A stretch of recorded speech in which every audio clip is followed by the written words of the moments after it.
कहते हैं ज्ञान सभी से प्राप्त हो सकता है, चेला हो या आम आदमी। आओ जानते हैं ऐसी कहानी। गुरु को हुआ शिष्य से ज्ञान की प्राप्ति। जब एक शिष्य से हुआ गुरु को सद्ज्ञान प्राप्त, एक संत को अपना भव्य आश्रम बनाने के लिए धन की जरूरत पड़ी। वह अपने शिष्य को साथ लेकर धन जुटाने के लिए लोगों के पास गए। घूमते घूमते वह एक गांव में अपनी शिष्या एक बुढ़िया की कुटिया में पहुंचे। कुटिया बहुत साधारण थी, वहां किसी तरह की सुविधा नहीं थी। फिर भी रात हो गई तो संत वहीं ठहर गए। बूढ़ी माँ ने उनके लिए खाना बनाया। खाने के बाद संत के सोने के लिए माँ ने एक तख्त पर दरी बिछा दी और तकिया दे दी। खुद वह जमीन पर एक टाट बिछाकर सो गई। थोड़ी ही देर में वह गहरी नींद सो गई, लेकिन संत को नींद नहीं आ रही थी। वह दरी पर सोने की आदी नहीं थे, अपने आश्रम में सदा मोटे गद्दे पर सोते थे।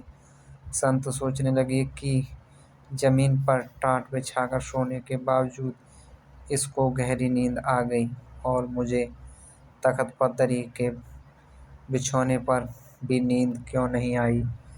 मैं तो संत हूँ, सैकड़ों का मार्गदर्शन करता हूँ और यह एक साधारण दरिद्र बुढ़िया है।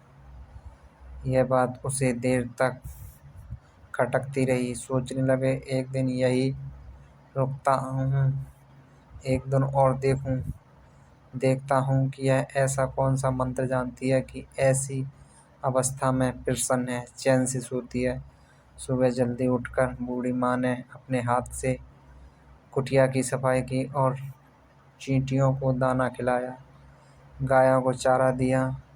फिर सूर्य को जल अर्पण किया, पौधों को सींचा, गुरु को प्रणाम और कुछ देर बैठ कर भगवान का स्मरण किया। आंगन से तरकारी तोड़कर भोजन पकाया। गुरु को प्रथम भोजन करवा कर वह खुद आप ग्रहण किया।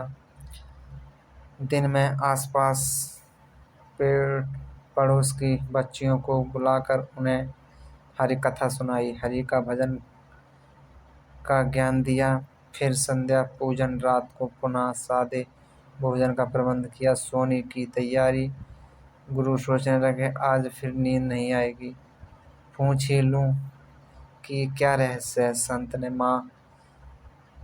पूछा, माँ तुमने मेरे लिए अच्छा बिछौना बिछाया, फिर भी मुझे नींद नहीं आई, जबकि मुझे जमीन पर गहरी नींद आ गई। क्या तुम्हें धरती की कठोरता नहीं सताती?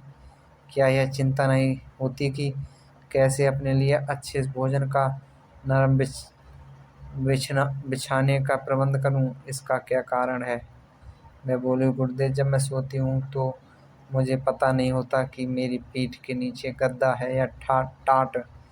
उस समय मुझे आपके वचन अनुसार दिन भर किए गए सत्कर्मों का स्मरण करके ऐसा अद्भुत आनंद मिलता है कि मैं सुख दुख सब भूलकर परम पिता की गोद में सो जाती हूँ। इसलिए मुझे गहरी नींद आती है। संत ने कहा, मैं अपने सुख के लिए धन एकत्र करने के लिए निकला। यहाँ आकर मुझे मालूम हुआ कि सच्चा सुख भव्य आश्रम में नहीं बल्कि संतोष में है, मन शांत में है, मोक्ष में है। तब जाकर कहीं उस साधु को, महात्मा को मालूम पड़ा कि असली सुख क्या होता है।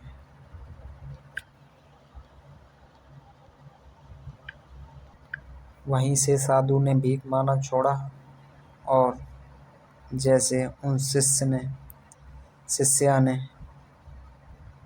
किया वैसे वो खुद को समर्पण हो गया परमात्मा को और भगवान की भक्ति करने लगा।